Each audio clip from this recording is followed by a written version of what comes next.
Assalamualaikum. How are you all? I hope you all are doing well. You are watching a channel Teaching at Home. Students, आज हम इस video में exercise 3.1 का question number 3 solve करेंगे।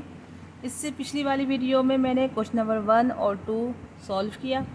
मैंने इस chapter 3 से रिलेटेड कॉन्सेप्ट्स के ऊपर भी 3 वीडियोस बनाई हैं। बहुत सारे बच्चों को मैंने देखा है कि उनका फोकस सिर्फ और सिर्फ एक्सरसाइज पर होता है। बच्चों, थोड़ा सा इस चीज़ को आप अपने जहन में क्लियर करें कि एग्ज़ाम्स में ज़रूरी नहीं है कि आपको एक्सरसाइज से ही रिलेटेड क्वेश्चंस आपको गिवन हो।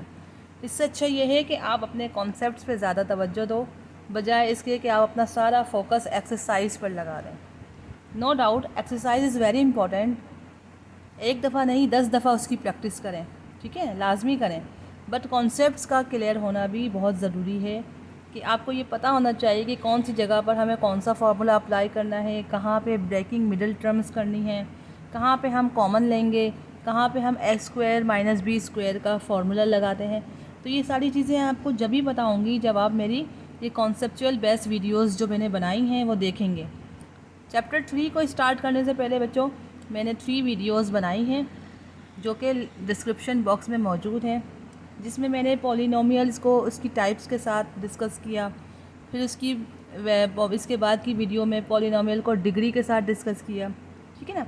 और इसी तरीके से मैंने तीसरी वीडियो में इस बात को बताया है कि हम किसी भी पॉलिनोमियल के लिए को कैसे पहचान सकते हैं, ठीक है। ये सारी कॉन्सेप्चुअल बेस्ड वीडियोस होती हैं, इनको लाजमी देखा करो।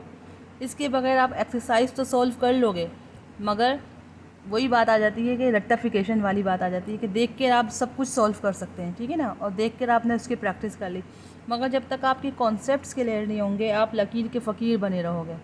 अगर कोई नया क्वेश्चंस बुक के अलावा भी एग्ज़ाम्स में आ जाए तो आप परेशान हो जाएंगे, जबकि इसके बरक्स क्या होगा, अगर आपके कॉन्सेप्ट्स जो हैं वो क्लियर होंगे और आपने ये वीडियोस जो हैं कॉन्सेप्चुअल बेस्ड वीडियोस जो मैंने बनाई हैं, ठीक है ना, एक्सरसाइज सॉल्व करने से पहले अगर उनको आप समझ लोगे तो फिर आपको कहीं से भी क्वेश्चंस दे दिया जाए, कहीं से भी दे दिया जाए तो आपको आपके कॉन्सेप्ट क्लियर होने की वजह से आप उसको कहीं से भी आसानी से सॉल्व कर लेंगे, ठीक है ना। तो स्टूडेंट्स, आप इस बात को बहुत ज़्यादा जो है समझने की कोशिश करें, ठीक है। इंशाल्लाह अब हम आगे बढ़ते हैं अपने एक्सरसाइज की तरफ, जो कि है क्वेश्चन नंबर 3। और इसमें कहा गया है कि reduce the following into their lowest term, यानी इसकी जो टर्म्स हैं वो इसको रिड्यूस कर दें, यानी इसको कम करके इसकी सबसे जितना हो सके कम से कम लोएस्ट टर्म, यानी लोएस्ट टर्म का मतलब यानी सबसे छोटी टर्म्स में कन्वर्ट कर दें, यानी जितना हो सके इसे सिंप्लीफाई करना है, ठीक है, इसे छोटी से छोटी वैल्यूज़ में लाना है। तो अब इसको सिंप्लीफाई करने के लिए फर्स्ट क्वेश्चन है P square minus 100 upon P square plus 10, ठीक है। तो देखो ये जो होता है ये न्यूमरेटर होता है, ऊपर वाली वैल्यू जो होती है वो न्यूमरेटर और नीचे वाली वैल्यू जो होती है वो डिनोमिनेटर, ठीक है। इसको हम, और न्यूमरेटर हमेशा क्या होता है, ये देखो ये न्यूमरेटर है, इसको मैं लिख देती हूँ, ये न्यूमरेटर इसको पढ़ते हैं, और नीचे वाली जो टर्म्स होती है जो मतलब वैल्यू होती है इसको हम डिनोमिनेटर कहते हैं, डिनोमिनेटर, ठीक है। अच्छा, न्यूमरेटर जो है वो हमेशा डिवाइड होता है और डिनोमिनेटर जो है हमेशा डिवाइड करता है, ठीक है। तो हम इसको क्या करेंगे, डिवाइड कर देंगे इसको, तो ये जाएगा पी स्क्वायर प्लस 10, ठीक है, और ये हो जाएगा अंदर आ जाएगा पी स्क्वायर माइनस 100। अब जो चीज़ डिवाइड हो रही है उसे हम क्या कहेंगे, डिविडेंड कहेंगे, जो चीज़ डिवाइड हो रही है, ठीक है, ये कहेंगे इसे डिविडेंड, और जो डिवाइड कर रहा है उसे कहेंगे डिवीज़र, यानी जो डिवाइड करने वाला टर्म है उसे हम डिवीज़र कहते हैं और जो डिवाइड हो रहा है उसे हम डिविडेंड कहते हैं, ठीक है। अब आप इसको सॉल्व करो, इसको डिवाइड करो, डिवाइड करने के लिए आपको पता है कि पी स्क्वायर प्लस 10 है, तो पी स्क्वायर और यहाँ पी स्क्वायर माइनस 100, तो पी स्क्वायर में ऐसी क्या वैल्यू मल्टीप्लाई करें कि उसका आंसर पी स्क्वायर ही आए, तो ऑब्वियसली हम 1 से मल्टीप्लाई करेंगे। देखें पी स्क्वायर 1 ज़ा पी स्क्वायर 1 ज़ा पी स्क्वायर, ठीक है। अब जब हमने इसको इससे मल्टीप्लाई किया है तो अब 10 की भी बारी है, 10 1 ज़ा 10, तो अब देखो साइन किसकी आएगी, ये प्लस है ये भी प्लस है, तो प्लस प्लस प्लस ये आ गई, ठीक है। अब क्या करते हैं, अब किसकी साइनें चेंज हो जाती हैं, ये आपको पता है, आप करते आ रहे हैं। तो ये P square minus P square cancel, अब ये माइनस 100 है और ये माइनस 10 है, तो ये क्या हो जाएगा माइनस 110, ठीक है। अब आपने सिंपल जो है, मैं सपोज़ कर लो, अब आप इसको कैसे सॉल्व करेंगे, इसको मिक्स फ्रैक्शन में लाना है, ठीक है ना। मिक्स फ्रैक्शन में सपोज़ कर लो कि ये वैल्यू है आपके पास 5/8, ठीक है ना। ये 5 ये बाहर आ जाएगा, 8 अंदर, ठीक है। अब आप इसको सपोज़ करो तो करेंगे क्या हो जाएगा, ये 5 1 सा 5 डिवाइड कर रहे हैं।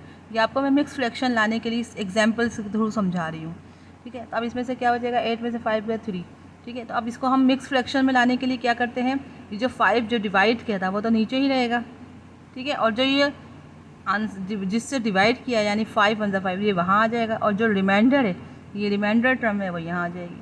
तो देखो 5 1 5, 5 + 3 8, तो ये 8/5 ही था ना हमारे पास। तो इसी तरह बिल्कुल सेम ये मिक्स फ्रैक्शन कहलाता है। तो मिक्स फ्रैक्शन इस वाली जो वैल्यू है, इसको समझाने के लिए मैंने आपको ये समझाया है, ठीक है ना। तो अब इसको हम मिक्स फ्रैक्शन कैसे लिखेंगे, देखो p² + 10 जिससे हमने डिवाइड किया है वो तो एज इट इज़ नीचे ही रहेगी, ये वैल्यू एज इट इज़ आ जाएगी p² + 10, ठीक है। अब जो ये चीज़ जिससे हमने डिवाइड किया था p² + 10 को 1 से मल्टीप्लाई किया था ना, तो जो 1 है वो यहाँ आ जाएगा, ठीक है। और बाकी जो बची थी वैल्यू क्या बची थी, -110, ये नहीं यहाँ पे आ जाएगा -110, ये ऊपर आ गया न्यूमरेटर की जगह पे। तो ये आपका बुक अकॉर्डिंग टू बुक जो है वो ये हमारा आंसर है। बहुत सिंप्लीफाई, बहुत इजी था ये, ठीक है ना। और बहुत इजी वे मैंने आपको समझाने की कोशिश की है। ये हम छोटी क्लासेस में पढ़ते आए हैं, डिवाइड करने का तरीका आपको आता ही होगा इंशाल्लाह। तो हमने ये मिक्स फ्रैक्शन के थ्रू किया। अब आप देखो इसको इससे मल्टीप्लाई करेंगे तो ये वैल्यू जो वैल्यू आएगी उसको उससे मल्टीप्लाई कर दो -110 से, तो आपके पास ये p² - 100 आ जाएगा। तो ये आपका आंसर है, ठीक है। अब हम पार्ट 2 की तरफ मूव ऑन होते हैं। पार्ट 2 में कह रहे हैं 3a² - 3ab - 3a²। अब आप देखो इसमें क्या है कि इसमें हम क्या करेंगे, इसमें हम कॉमन लेंगे, ठीक है ना। जो छोटी वैल्यू होती है अब उसमें से कॉमन लिया जाता है। अब देखो यहाँ पर ये 3ab - 3a², तो आपको कॉमन लेने के लिए क्या है कि दोनों जो है टर्म्स में, ये 2 टर्म्स है ना, यहाँ पे ये 1 टर्म ये 2 टर्म, तो 2 टर्म्स में आपके पास दोनों ऐसी वैल्यू लेनी है जो दोनों टर्म्स में मौजूद हो। तो देखो 3 जो है वो यहाँ पे भी है, 3 यहाँ पे भी है, a 1 टाइम्स यहाँ पे भी है, और a 2 टाइम्स है ना, ये 2 टाइम्स है। तो इट्स मीन कि यहाँ पे जो लोएस्ट टर्म वैल्यू होगी इसकी वो a 1 है ना, यानी इसकी पावर 1 है, तो हम इसको कॉमन ले लेंगे। यानी जो कॉमन लेते हैं वो छोटी वैल्यू होती है, ठीक है ना। छोटी वैल्यूज़ में से हम कॉमन ले, तो यहाँ a की पावर 2 है और यहाँ a की पावर 1, तो हम a की पावर 1 को हम कॉमन ले लेंगे। तो यहाँ 3 दोनों टर्म्स में मौजूद है, ये a। अब अंदर क्या बचेगा, पीछे क्या बचेगा, देखें 3a तो ऑलरेडी हम बाहर ले चुके हैं ना, तो अब अंदर क्या बचेगी वैल्यू b। इसी तरह माइनस साइन, ये माइनस साइन। अब देखो 3a 2 टाइम्स है ये, तो 1 टाइम्स तो बाहर है और 3 भी बाहर है, तो अब यहाँ पीछे क्या बचा, सिर्फ एक दफ़ा a बचा। आई होप कि आपको समझ आ रहा होगा। नहीं समझ आए तो वीडियो को दोबारा से रिपीट कर लें, इंशाल्लाह समझ आ जाएगा। अब यहाँ पे देखो, यहाँ पे क्या चीज़ कॉमन है, यहाँ पे भी 3 कॉमन है कि देखो 3 1 ज़ा 3, और ये 3 2 ज़ा 6, 3 के टेबल में 6 आता है, तो और 3 ऑलरेडी है, तो 3 हमने कॉमन ले लिया। यहाँ a की पावर 2 है, यहाँ a है और यहाँ a है, तो देखो लोएस्ट टर्म जो है वो a की पावर 1 है, तो हमने a कॉमन ले लिया। b यहाँ भी है, यहाँ है, लेकिन यहाँ नहीं है, तो इसलिए हम b कॉमन नहीं ले सकते। अब यहाँ क्या बचाएगा, अब देखो, अब ब्रैकेट डाला, अब यहाँ देखो 3a तो ऑलरेडी बाहर ही था, तो हमने यहाँ पीछे क्या बचा, सिर्फ a की पावर 1 प्लस साइन। अच्छा अब देखो यहाँ पे 3 है और यहाँ 6a भी है, तो 6a कैसे लिखेंगे, 3 के टेबल में 2 टाइम्स आता है ना 6, तो 3 2 ज़ा 6, तो 3 2 ज़ा 6। a ऑलरेडी बाहर था तो हमने नहीं लिखना, सिर्फ हम b लिखेंगे। अच्छा अब यहाँ पे आ जाएंगे, 3a ऑलरेडी बाहर है, तो सिर्फ यहाँ बचेगा b²। अब आप देखो ये 3a ये 3a से कैंसिल, तो आपके पास क्या वैल्यू बची, b - a upon a + 2b + b²। That is your required answer. बस इसके बाद आगे मज़ीद सिंप्लीफाई नहीं हो सकता, सबसे लोएस्ट टर्म इसकी यही है, तो ये आपका आंसर है। अब हम मूव ऑन होते हैं पार्ट 3 की तरफ। पार्ट 3 में बता रहे हैं कि देखें ये इस सिचुएशन का सवाल है, ठीक है। इस तरह की इस कंडीशन में दिया हुआ है a - b multiply by a² + ab और a + b a 2a² - 2b²। तो देखो यहाँ पे ये जो टर्म है इनमें कोई कॉमन नहीं है, ठीक है। हम इस वैल्यू यहाँ पे देखेंगे, यहाँ पे कोई कॉमन नज़र आ रहा है, हाँ जी यहाँ कॉमन नज़र आ रहा है, यहाँ a कॉमन है और यहाँ पे भी 2 कॉमन है यहाँ पे, ठीक है। तो हम इसको सॉल्व करते हैं। ये वाली वैल्यूज़ एज इट इज़ लिख देंगे, a minus b upon a plus b as it is लिख देंगे।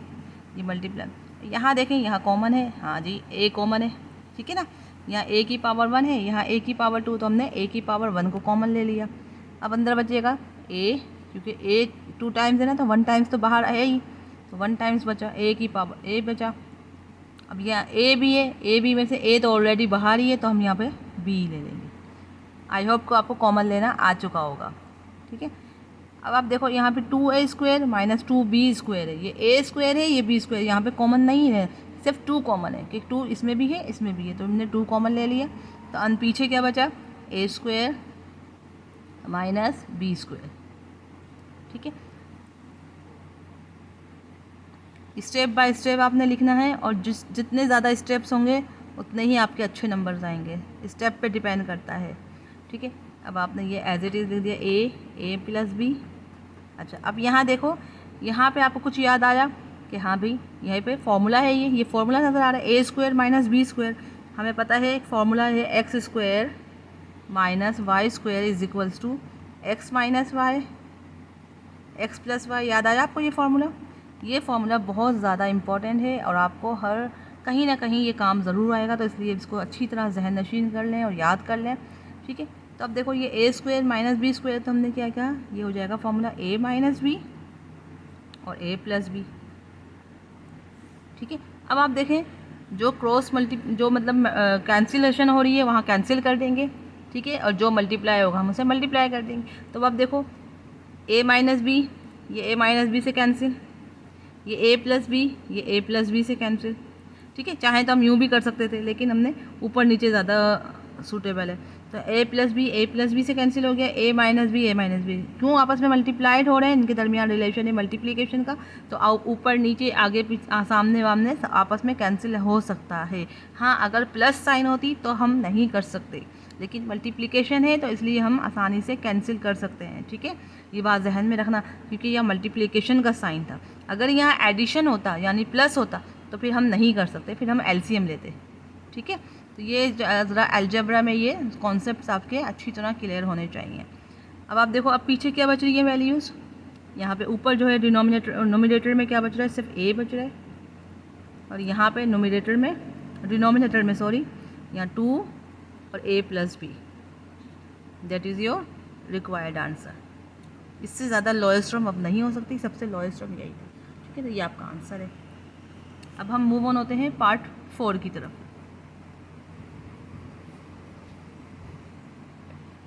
अच्छा पार्ट 4 में क्या है, अब देखो यहाँ पे भी वही फॉर्मूला लग रहा है। देखें सपोज़ कर लो अगर हम x प्लस वाई को हमें x प्लस वाई की, हम देखें पार्ट 4 में x प्लस वाई को अगर हम सपोज़ कर लें कि x है, ठीक है ना। अगर मैं इस पूरी वैल्यू को x सपोज़ कर लूँ, ठीक है, और ये तो है ही, सपोज़ कर लो ये z ही है, ठीक है ना। तो ये x square minus Z square हो जाएगा, ठीक है। और ये पूरी वैल्यू को भी मैं x सपोज़ कर लूँ तो ये x प्लस जेड, ठीक है। तो आपको पता है फॉर्मूला, हमें पता है A square minus B square is equals to A minus B A plus B. ये फार्मूला हमने याद कर लिया है, ठीक है। तो सपोज़ कर लो कि ये x को हम इस पूरी वैल्यू को हमने x सपोज़ कर लिया, ठीक है। तो क्या हो जाएगा, ये x square minus Z square हो गया। तो हम इसको फॉर्मूला में जब हम ब्रेक करते हैं तो क्या हो जाएगा, ये x माइनस वाई। तो x जो है हमारे पास क्या है, x प्लस वाई है, ठीक है। ये सपोज़ कर लो ये x है, माइनस b क्या है आपके पास, z है, ठीक है। ये a plus B, a minus B हो गया, अब a प्लस बी, समझ आया आपको? ये देखो ये x सपोज़ कर लो, इसको z, ये x ये z। तो देखो x square minus Z square, x minus Z X plus Z. तो x जो है x की पूरी वैल्यू x प्लस वाई के इक्वल है, ठीक है। आई होप कि समझ आ रहा होगा आपको।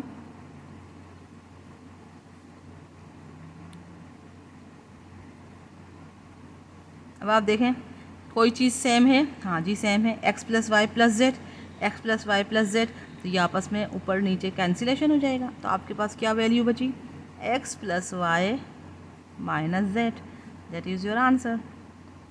देखिए स्टूडेंट्स कितने इजी तरीके से मैंने आपको समझाया है, और बहुत ज़्यादा जो है वो ईजीएस्ट वे में मैंने कोशिश की है कि आपको समझाऊं आसान अल्फाजों में।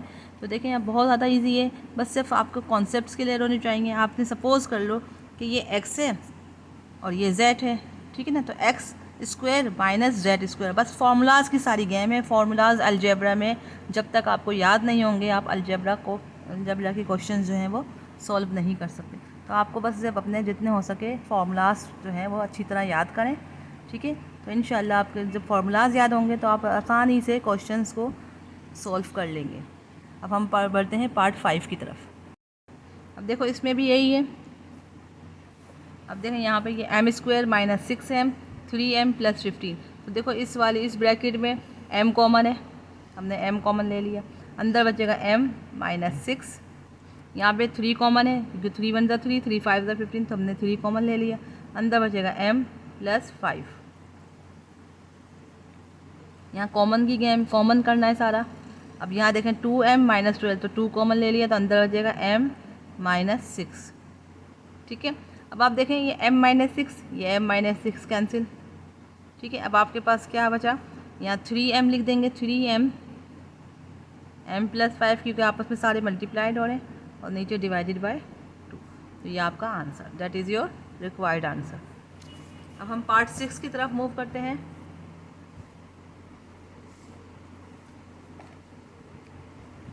पार्ट 6 में क्या कह रहे हैं, 4t स्क्वायर माइनस 6 माइनस ये माइनस 36t प्लस 80। तो इसमें भी आप देखें कि कॉमन आ रहा है, कॉमन ले सकते हैं, हाँ जी कॉमन ले सकते हैं। यहाँ 4 है, यहाँ 36 है, या 80। आप देखो 4 के टेबल में 36 भी आता है, 4 के टेबल में 80 भी जाता है, तो हमने 4 कॉमन ले लिया।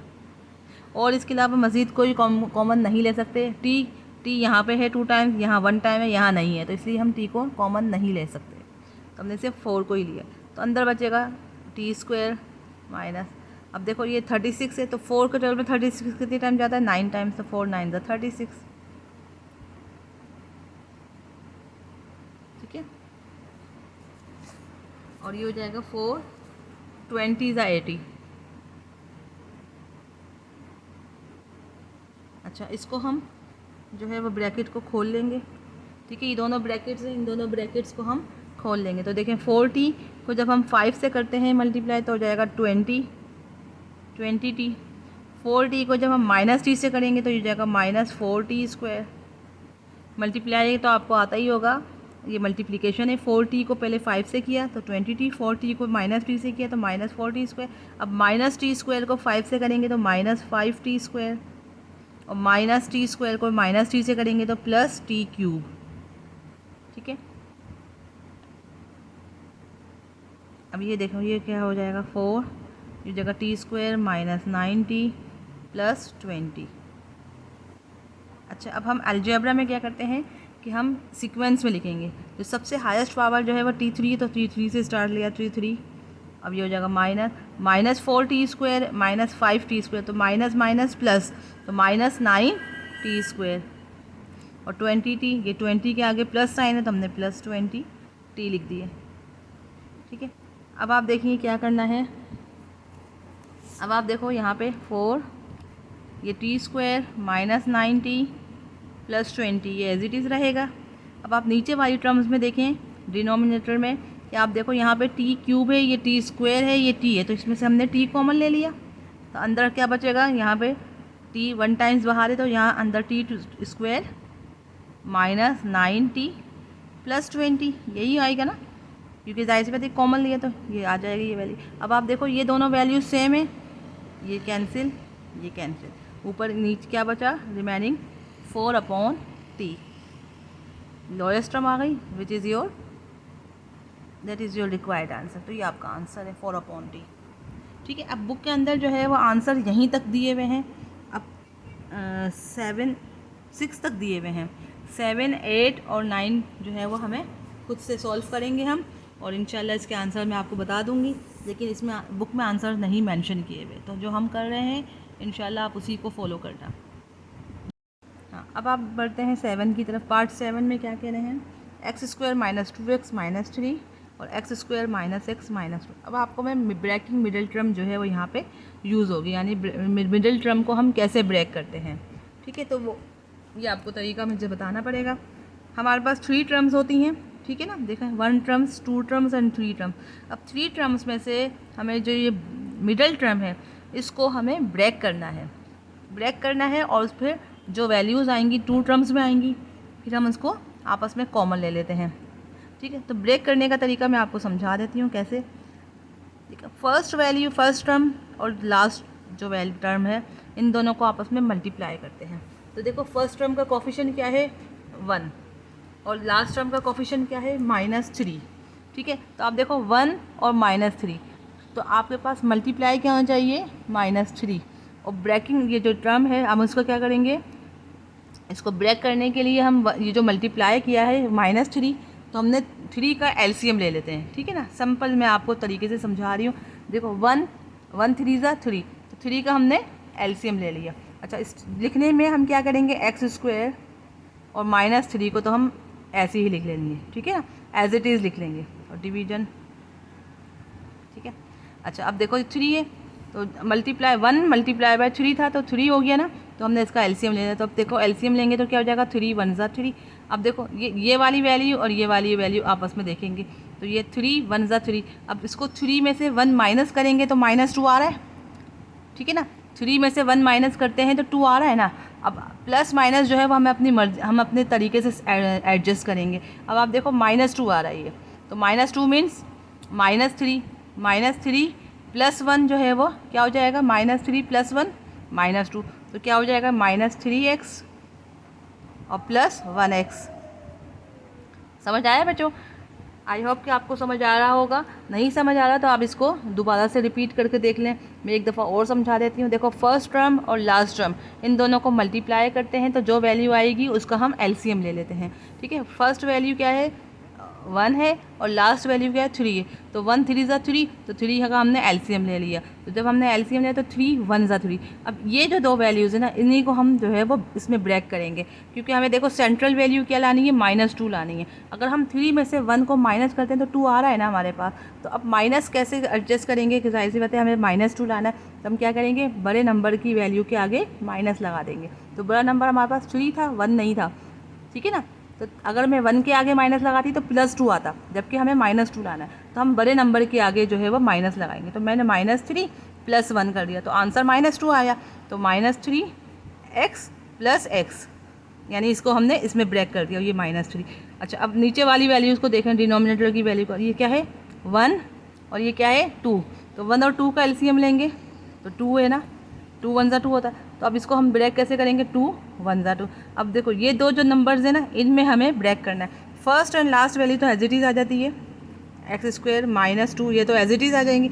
अब हम इस वैल्यू को कैसे मिडिल टर्म को कैसे ब्रेक करें, तो 2 पार्ट्स में ब्रेक वो करना है, 2 पार्ट्स में ना, यानी 2 नंबर्स में ब्रेक करना है। तो 2 और 1, तो देखो 2 में से 1 माइनस करेंगे तो 1 ही आएगा, जबकि हमें लाना क्या है -1, तो इसका मतलब है -2 करेंगे। -2 + 1 -1, तो ये जाएगा -2x + x। ठीक है स्टूडेंट्स, समझ आ रहा है आपको? कोशिश मैंने यही की है कि मैं आपको अच्छे आसान अल्फाजों में समझाऊं। नहीं समझ आ रहा तो आप इस दोबारा से रिपीट कर लेंगे, 2-3 दफ़ा देखेंगे वीडियो तो समझ आ जाएगा। अब इन दोनों में से कॉमन लेंगे और इन दोनों में से कॉमन लेंगे, इसी तरह इन दोनों में से कॉमन लेंगे और इन दोनों। पार्ट 4 हो गए ये। पार्ट 4 का मतलब ही यही है कि आप इनको कॉमन लेने में आसानी हो जाए। अब देखो इसमें और इसमें क्या चीज़ कॉमन है, x कॉमन है, तो अंदर क्या बचेगा x -3 और यहाँ पे प्लस साइन ये कॉमन, और ये हो जाएगा x, यहाँ 1 कॉमन है ना, 1 ले लिया हमने, तो x 1 ज़ा x और ये -3। अच्छा बच्चों, जब हम ब्रेकिंग मिडिल टर्म करते हैं तो उसमें एक बात का ख्याल रखिएगा कि जो वैल्यू आएगी, यानी जो ब्रैकेट मतलब ब्रेक करने के बाद जो मिडिल टर्म को ब्रेक करने के बाद जो हम वैल्यू लाएंगे वो कॉमन लेंगे, तो ये जो एक है ना ब्रैकेट, ये दोनों के सेम होने चाहिए। जैसे अब यहाँ x -3 है तो यहाँ पे भी x -3। अगर आपका सही आ रहा है, यानी आप बिल्कुल सही सॉल्यूशन कर रहे हैं, तो फिर आपका आंसर जो है वो ये दोनों के ब्रैकेट सेम होने चाहिए। अगर दोनों ब्रैकेट सेम है तो इट्स मीन आपका आंसर सही ट्रैक पे चल रहा है, और अगर नहीं है प्लस माइनस का कहीं ना कहीं गलती है तो इसका मतलब है आपने कहीं ना कहीं सिंप्लीफाई करने में मिस्टेक की है। ठीक है ना, अब आप देखो यहाँ पे ये x कॉमन है, तो अंदर क्या बचेगा, यानी रिमेनिंग पीछे वाली वैल्यू क्या बचेगी, x माइनस 2 बचेगी। और यहाँ पे 1 ले लेते हैं, तो ये 1 को हम शो नहीं करते, तो अंदर बचेगा x माइनस 2। तो देखें आप दोनों कॉमन सेम आ रहे हैं, ठीक है, दोनों जो हैं कॉमन बिल्कुल सेम आ रहे हैं, जिनकी भी दोनों की कॉमन वैल्यूज बिल्कुल सेम आ रही, तो इट्स मीन हमारा सही जा रहा है। तो ये जो कॉमन है उसको 1 टाइम लिख लेंगे, ठीक है। ये x माइनस 3 को अब 2 टाइम्स नहीं लिखेंगे, 1 टाइम्स लिख लिया। और जो बाहर अब ये x और यहाँ प्लस ये 1 है ना, तो हम इसको एक दफ़ा लिख लेंगे, ये ब्रैकेट होगा। इसी तरह x माइनस 2 टाइम्स है, तो हमें एक ही दफ़ा लिखना है, जो सेम आएगा कॉमन वो एक ही दफ़ा लिखा जाता है। फिर ब्रैकेट में x प्लस 1, x प्लस 1। अब आप देखो कुछ चीज़ कैंसिल हो रही है, हाँ जी हो रही है, x प्लस 1 सेम है, x प्लस 1 सेम है। अब पीछे क्या बचा आपके पास, x minus 3 upon x minus 2, ये आपका आंसर है, ठीक है। आई होप कि आपको समझ आएगा। हम पार्ट 8 की तरफ।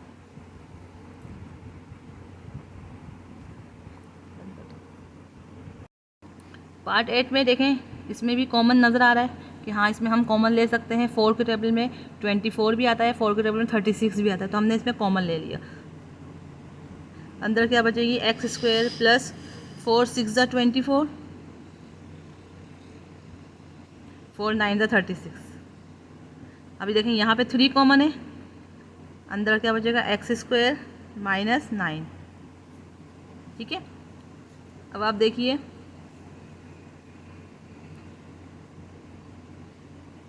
ये एज इट इज़, इसको भी हम मिडिल टर्म में ब्रेक कर देंगे। तो देखो 1 9 ज़ा 9, 9 का एलसीएम लिया तो 3 3 ज़ा 9 हुआ। तो देखो ये जो मिडिल टर्म है ये किस में पार्ट में डिवाइड हो गई, 2 टाइम। तो 3 और 3, 3 प्लस 3 6 होता है, ठीक है ना। तो हमने कह दिया 3x प्लस 3x और ये 9। अच्छा इसको हम मैं ब्रेक कर दूँ, ये हो जाएगा ये एक्स स्क्वायर, और ये 9 को मैं यूँ लिख सकती हूँ ना, 3 का स्क्वायर, ठीक है। अब आप देखो ये 4 एज इट इज़ रहा, इसमें हमने इन दोनों में कॉमन ले लिया, तो ये x हो जाएगा, तो ये हो जाएगा x प्लस 3। इन दोनों में क्या चीज़ कॉमन ले ली, 3 कॉमन ले लिया, तो ये हो जाएगा 3 कॉमन लिया, तो अंदर क्या बचेगा, x प्लस 3। अब आप देखें ये दोनों जो है कॉमन जो हमने लिए थे, मतलब ये जो ब्रैकेट है ये दोनों की वैल्यू सेम आ रही है, तो इट्स मीन कि हम सही चल रहे हैं। अच्छा ये हो जाएगा 3। अच्छा अब यहाँ देखो ये एक्स स्क्वायर माइनस 3 स्क्वायर, तो ये किसका फॉर्मूला बन गया, ए स्क्वायर माइनस बी स्क्वायर। इसको हम लिख लेंगे ए माइनस, जो क्योंकि जो फॉर्मूला अप्लाई करेंगे उसको हम लिखना ज़रूर है, ये मेंशन करना ज़रूरी होता है, ठीक है। तो आप साथ साथ लिखते जाएंगे, तो ये हो जाएगा एक्स माइनस 3, ये हो जाएगा एक्स प्लस 3, ठीक है स्टूडेंट्स। अब आप क्या करना है, यहाँ पे ये x प्लस 3 और x प्लस 3 2 टाइम्स लिख दिया, क्योंकि देखो ये एक दफ़ा ये दोनों के ब्रैकेट सेम थे, तो इसको 1 टाइम लिख दिया। और यहाँ जो वैल्यू आई x प्लस 3, तो वो इसको एक दफ़ा, ये हो जाएगा 3 x माइनस 3 और x प्लस 3। अब देखो आप ये चीज़ और ये चीज़ कैंसिल, अब आपके पास क्या आंसर आया, 4/3 x plus 3 upon x minus 3, ये आपका आंसर है, ठीक है। अब हम बढ़ते हैं अपने लास्ट पार्ट की तरफ, जो कि है 9। 9 क्या है, y plus Z Y square minus 2yz plus Z square, ठीक है। अब आपको याद होगा कि a प्लस बी का whole square is equals to किसके इक्वल है, ये वही फॉर्मूला है, ये आपको याद करना है। a प्लस बी का होल स्क्वायर है a square plus 2ab plus B square, ठीक है। इसी तरह a माइनस बी का होल स्क्वायर होता था, तो वो इसके इक्वल है a square minus 2ab plus B square. ये सारे फार्मूलाज आपको रटे हुए होने चाहिए, ये उंगलियों के टिप पे आपको, यानी फिंगर टिप पे आपको याद होने चाहिए, ठीक है ना, क्योंकि अलजेब्रा में फार्मूलाज के बगैर गुजारा नहीं है। अब आप देखो ये y प्लस जेड है, अब आप यहाँ देखें, यहाँ सिचुएशन में नज़र आ रहा है Y square minus 2yz plus Z. ये फार्मूलाज रिमाइंड करने का मकसद ही यही है कि यहाँ पे हमें फार्मूला की शक्ल में नज़र आ रही है, ठीक है। तो क्या होगा यहाँ पे, ये देखें y प्लस जेड हमने एज इट इज़ लिख दिया। अब आप यहाँ देखो ये किस फॉर्म में नज़र आ रहे हैं, सपोज़ कर लो y को हम a सपोज़ कर लेते हैं और z को हम b सपोज कर लेते हैं, तो हो जाएगा ये a square minus 2ab plus B square, जो कि हमने ये वाला फॉर्मूला बताया था। तो हम किस वे में लिखेंगे, y माइनस z का होल स्क्वायर। और यहाँ पे हमने देखो यहाँ पे कॉमन क्या है, y कॉमन ले लेते हैं, तो अंदर बचेगा y प्लस z। ठीक है स्टूडेंट्स, अब ये देखो y प्लस z, ये y प्लस z कैंसिल, तो आपके पास पीछे क्या आंसर आ जाए, y माइनस z का होल स्क्वायर अपॉन y। तो that is your required answer. तो स्टूडेंट्स ये थी आज की वीडियो जिसमें मैंने एक्सरसाइज 3.1 का क्वेश्चन नंबर 3 आपके साथ सॉल्व किया। अगर इस वीडियो से आपको फ़ायदा हुआ है तो प्लीज़ इसे लाजमी लाइक करें, शेयर करें एंड सब्सक्राइब करें लाजमी। कोई चीज़ अगर आप समझना चाहते हैं और जिसको नहीं समझ आया आपको, तो मेरा व्हाट्सएप नंबर आपके डिस्क्रिप्शन बॉक्स में मौजूद है, कांटेक्ट करके आप मुझसे पूछ सकते हैं। इंशाल्लाह अब हम एक्सरसाइज 3.1 का क्वेश्चन नंबर 4 नेक्स्ट वीडियो में सॉल्व करेंगे। जब तक के लिए इजाज़त, अल्लाह हाफिज़। अपना बहुत ख्याल रखिएगा। अल्लाह निगहबान।